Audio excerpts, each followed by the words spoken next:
My Utmost for His Highest, author Oswald Chambers, copyright 1992. Ready in season. Be ready in season and out of season. 2 Timothy 4:2. Many of us suffer from the unbalanced tendency to be ready only out of season. The season does not refer to time, it refers to us. This verse says, preach the word, be ready in season and out of season. In other words, we should be ready whether we feel like it or not. If we do only what we feel inclined to do, some of us will never do anything.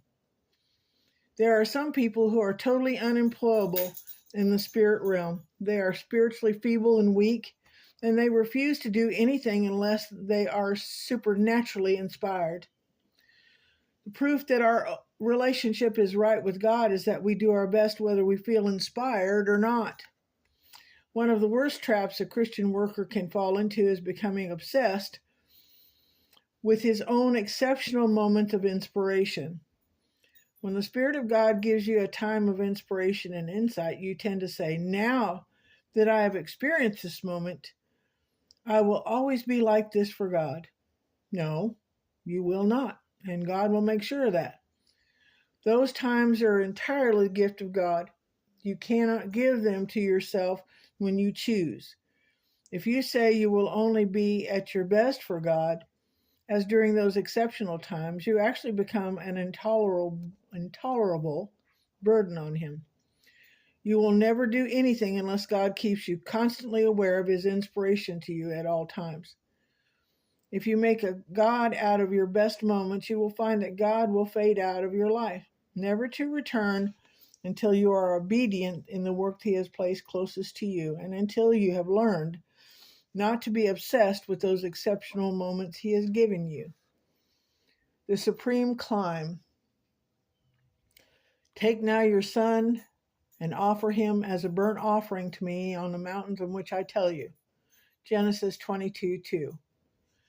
A person's character determines how he interprets God's will. See Psalms 18:25-26. Abraham interpreted God's command to mean that he had to kill his son, and he could only leave this traditional belief behind through the pain of a tremendous ordeal. God could purify his faith in no other way.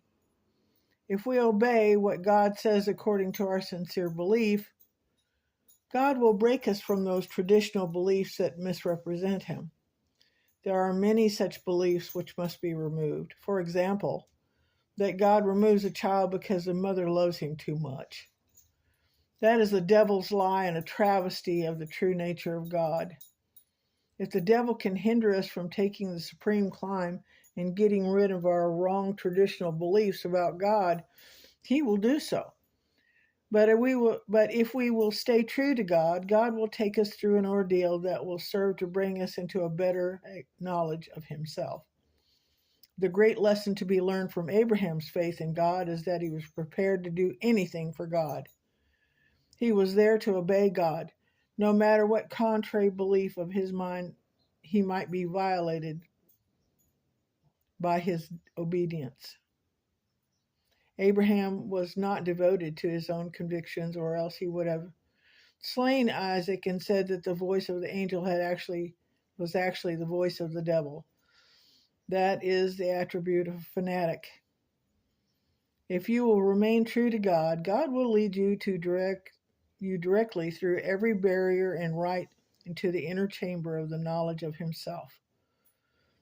But you must always be willing to come to the point of giving up your own convictions and traditional beliefs. Don't ask God to test you.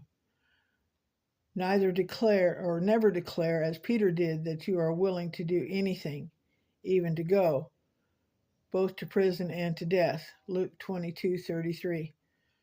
Abraham did not make any such statement. He just simply remained true to God, and God purified his faith.